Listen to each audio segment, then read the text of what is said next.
It's a $78 billion package that is mostly tax cuts for corporations and the rich. But in order to get Democrats to sign on to it, the bill purports to expand the child tax credit too. But that's a fraud. When Democrats passed the American Rescue Plan in 2021, they did put in place an actually transformative program that significantly cut the child poverty rate. You see, if you give poor people money, they're no longer poor. And the expanded child tax credit, which gave parents a couple $100 extra per month, proved that mass child poverty is a policy choice. You can solve it, or you can choose not to. And when the program expired less than a year later, Democrats chose not to extend it. Now, you can quibble over how much the Democratic brand should get blamed for that when a minority of its caucus members refused to support the program, and in the case of Joe Manchin, claimed, despite all available research to the contrary, that parents would just use the extra money to buy drugs. Point is, the party had both chambers of Congress and the White House. They created a program that slashed child poverty by a third, and then they let it go away. And then child poverty more than doubled. Now the program is back, though in a form that won't be nearly as helpful as it was in 2021. Unlike the 2021 version, this new child tax credit expansion does not include the monthly payments that were so beneficial to millions of families.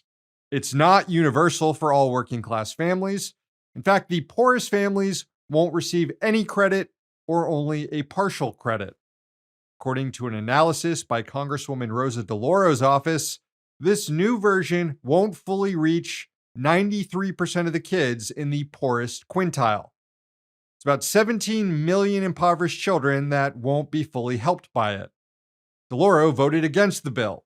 So too did Congresswoman Rashida Tlaib, who put out a statement with more numbers showing how this is a bad deal. Quote, in the first year, the richest 120,000 households would get a larger share of the tax benefits than the bottom 88 million families.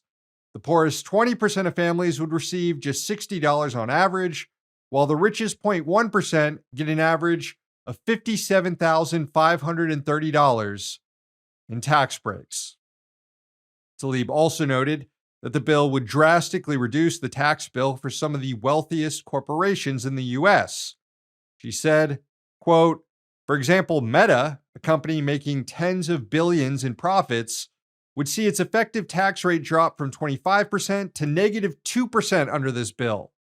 Working families in my district should never be paying higher taxes than the richest companies on earth.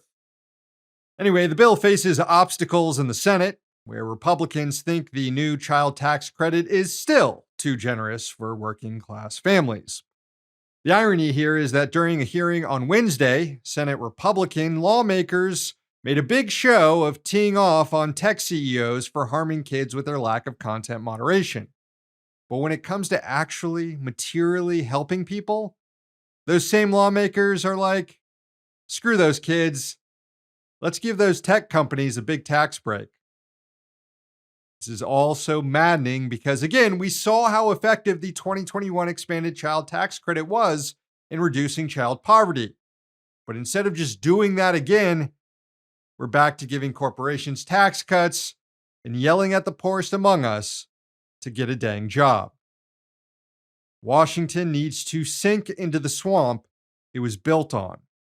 Hey, thanks for watching. Hit the subscribe button so you don't miss any of our new videos. Also, if you want to see Means Morning News in its complete form, not just the clips we post here, head on over to Means TV and get access to all our new episodes and our entire backlog, plus tons of other great movies and original TV shows.